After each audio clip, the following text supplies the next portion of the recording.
جی یقیناً پاکستان کے مختلف شہروں میں افطار ہو چکا ہے اور ہم نے بھی افطار یہاں پہ کر لیا عباسی صاحب اور عباسی صاحب کے جو ہے فیملی کے ساتھ، اور یقیناً عباسی صاحب نے جو پکوڑے اور جو چیزیں بنائی تھی، فروٹ چاٹ زبردست بنی تھی۔ عباسی صاحب ایک تو اپنی تمام جتنے بھی یہاں پہ دسترخوان کے ہمارے ساتھ موجود ہیں اگر تعارف کروا لیں گے تو میں سب سے پہلے رائٹ سے شروع کرتا ہوں۔ رائٹ میں یہ میرے بیٹے ہیں، سب سے چھوٹے محمد سالار عباسی، کلاس 9 میں پڑھتے ہیں بیری کالج میں، اور اس کے بعد عبدالغفور عباسی صاحب، یہ ہمارے کزن ہیں، ظہیر عباسی یہ بھی کزن ہیں، اور وہ دونوں چھوٹے عبدالغفور عباسی صاحب کے بیٹے ہیں، اور یہ عبدالرحمن یہ ظہیر ہمارے کزن کے بیٹے ہیں۔ یہ طارق صاحب ہمارے ساتھ یہاں پہ کنٹریکٹر ہیں، مسجد کی تعمیر میں حصہ لیتے ہیں، لیکن میرے گھر میں ہی تقریباً روزہ وغیرہ کھولتے ہیں۔ یہ ہمارے نیوی میں کام کرتے ہیں اصغر صاحب، یہ بھی روزہ ہمارے ساتھ ہی کھولتے ہیں۔ ساتھ ہی کھولتے ہیں۔ تمام لوگوں کا شکریہ ادا کریں گے کہ آج ہمارے ساتھ آپ لوگ دسترخوان پہ موجود ہیں، اور توجہ بھی یہ ہے کہ بہت سی جو بات آپ نے کی تھی اور آپ نے کہا تھا کہ بہت سی اچھی چیزیں بناتے ہیں، آئی تھنک میں نے اپنے ناظرین کو بتایا کہ شامی کباب اور آپ نے سموسے جو بنائے تھے ماشاءاللہ سے بہت ہی اچھے اور ان کی لذت بہت ہی اچھی تھی۔ پر یہاں پر یہی بھی بات ہے کہ ہمارا دسترخوان جتنے بھی مہمان آتے ہیں اور جتنے بھی لوگ دسترخوان کو جوائن کرتے ہیں اور روزہ افطاری ہوتی ہے تو یقیناً ایک اس میں برکت بھی ہوتی ہے، یہ بھی ایک ہماری جو ہے اولیاء کرام کی ایک روایت ہے۔ بالکل بالکل، آپ کا شکریہ کہ آپ نے آج ہمارے ساتھ افطاری کی، آپ اور آپ کی ٹیم نے، اور ساتھ ساتھ میں یہ بھی بتا دوں آپ کو کہ جب روزہ مل کے کھولتے ہیں تو اس میں برکت بھی ہوتی ہے اور اللہ کی رحمت بھی شامل ہوتی ہے، اور ساتھ میں ہماری روایت کا کلچر کا ایک حصہ بھی ہے کہ مل جل کے آپس میں، چونکہ اس سے دل جڑتے ہیں، محبت بڑھتی ہے، آپس میں اتحاد و اتفاق بڑھتا ہے، پھر اللہ کی رحمت کے فرشتے بھی نازل ہوتے ہیں، اور افطاری کے وقت دعا قبول ہوتی ہے۔ اگر اکیلا آدمی بیٹھ کے روزہ رکھے دعا کرے تو اس کی کچھ حالت اور حیت کچھ اور ہے، مل کے روزہ کھولے اور اس کے بعد مل کے دعا کریں تو اس میں کچھ گڑ گڑاہٹ، للہیت، تواضع،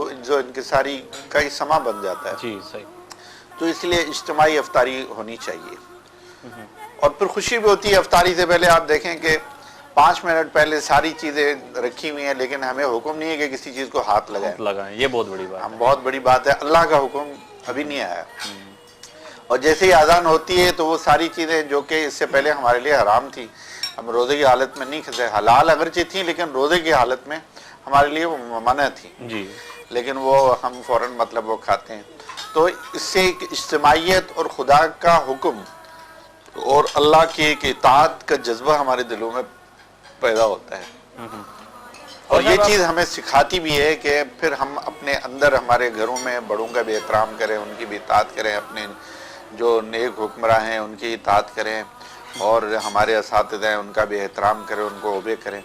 تو یہ اطاعت یہیں سے ہمارے اندر جو ہے وہ پیدا ہوتی ہے۔ جی اچھا، اب آپ نے جیسے فرمایا کہ آپ کا کافی لگاؤ بھی ہے سعودی عرب، آپ عموماً اللہ ہر کسی کو نصیب کرے حج اور عمرہ جاتے ہیں، پر آپ نے وہاں پہ بھی رمضان گزارا ہوگا اپنی زندگی میں، مسجد نبی میں روزہ کھولنا کا شرف حاصل ہوا کبھی؟ جی الحمدللہ، مسجد نبی میں نہ صرف روزہ کھولا بلکہ اعتکاف بھی کیا ہے، اور آخری عشرہ اور عید کی نماز بھی پڑھی ہے، اور وہاں پہ بچوں کے ساتھ عیدی بھی کی ہے۔ جی تو وہاں کا سما تو کچھ اور ہے، جنت کے نظاروں سے کم نہیں ہے، جی اور خاص طور پر رمضان جس نے کیا، رمضان میں عمرہ، تو حضور اکرم صلی اللہ علیہ وسلم ارشاد فرماتے ہیں جیسا کہ اس نے میرے ساتھ حج کیا، بہت بڑی سعادت ہے۔ تو الحمدللہ مسجد نبی میں ہم نے گرمی اور سردی دونوں سیزن میں جی ہم نے نماز بھی پڑھی ہے، روزہ بھی کھولا ہے، سحری بھی کی ہے، اور اس کے علاوہ لیلۃ القیام میں بھی شرکت کی ہے، اور اعتکاف میں بھی ہم شریک ہوتے رہے، یہاں تک کہ عیدین کی نمازیں بھی پڑھی ہیں۔ بقر عید تو مدینے میں ہم نے نہیں کی، حج کیا الحمدللہ، تو حج میں ہم مینا وغیرہ میں ہم رہے، جی باقی عید الفطر ہم نے مدینہ پاک میں۔ اچھا، ایک سوال جو میں کافی بہت سے لوگوں سے جاننے کی کوشش کرتا ہوں، ایک تو یہ ہے کہ آج کی جنریشن، آپ حافظ بھی ہیں اور یقیناً آپ کا قریبی تعلق اس درس سے بھی ہے جو عموماً ہم دیکھتے ہیں کہ آپ جو ہے تراویحاں بھی پڑھاتے ہیں. جی جی. تو ہماری جنریشن کے لیے آپ کیا سمجھتے ہیں کہ یہ روزہ جو عام دنوں میں ہم دیکھتے ہیں, عام لائف میں دیکھتے ہیں کہ نوجوان روزہ رکھ کے پوری رات جاگتے ہیں اور پورا دن سوتے رہتے ہیں, اور اینڈ ٹائم افطار سے, جیسے ابھی ہم افطار کرنے جا رہے ہیں, اذان سے پہلے اٹھ کے جو ہے جو روزہ افطار کر لیتے ہیں, تو کیا سمجھتے ہیں کہ یہ روزہ صحیح ہے؟ دیکھیں, روزہ صرف کھانے پینے سے رکنے کا نام نہیں ہے. جی. کہ اگر اپنے آپ کو بھوکا رکھیں, پیاسا رکھیں اور اپنے آپ کو محدود رکھیں. روزہ آنکھ کا الگ ہے, کان کا الگ ہے, اور جسم کا الگ ہے, دل و دماغ کا الگ ہے. ان سب چیزوں کو ہم نے برائی سے روکنا ہے, اور پھر اس کے بعد دن میں جب تک آپ ایفرٹس نہیں کریں گے, محنت نہیں کریں گے, تو ہم کو احساس کیسا ہوگا؟ تو روزہ رکھ کے پھر ہم نے کام بھی کرنا ہے, سارے کام, نماز بھی 5 ٹائم پڑھنی ہے, پھر اپنی ڈیوٹی بھی دینی ہے. اگر ہم روزہ رکھ کے صرف یہ کہ اگر ہم سوتے رہیں گے اور اس کے بعد مغرب کے ٹائم اٹھیں گے تو روزے کی روح ختم ہو جاتی ہے. پھر تو کوئی وہ چیز رہی نہیں کہ جی یہ روزہ میں جو مشقت ہوتی ہے, تو ہمیں احساس کیسے ہوگا بھوک اور پیاس کا؟ اس لیے کہ پوری رات تو ہم کھاتے رہتے ہیں, سحری کر کے اس کے بعد پھر ہم سو جائیں, پھر یہاں تک کہ مغرب کے ٹائم اٹھیں, تو روزے کی وہ روح ختم ہو جاتی ہے.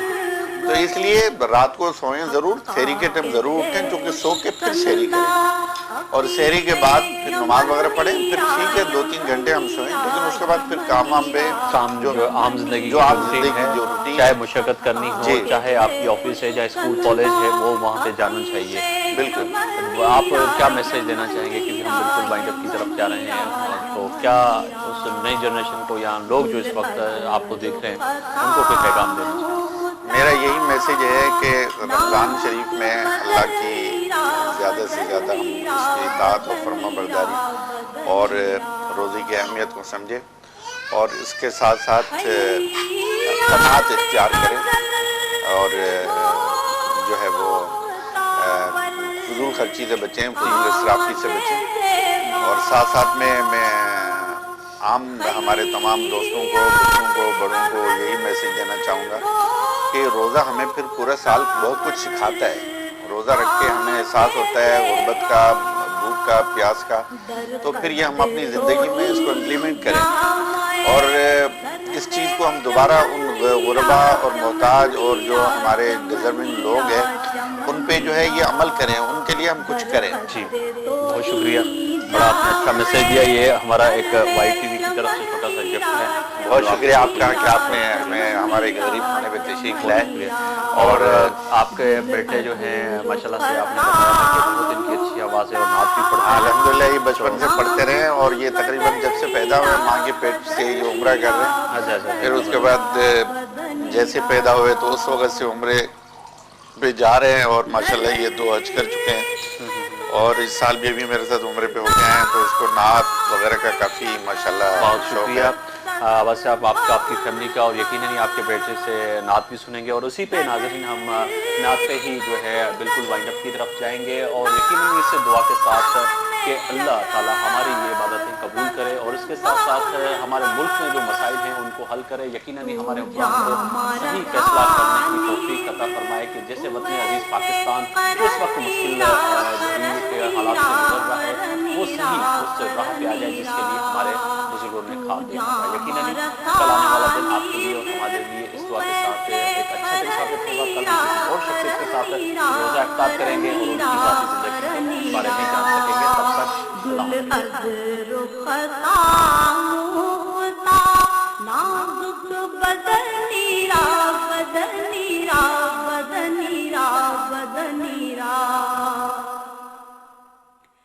اللہ.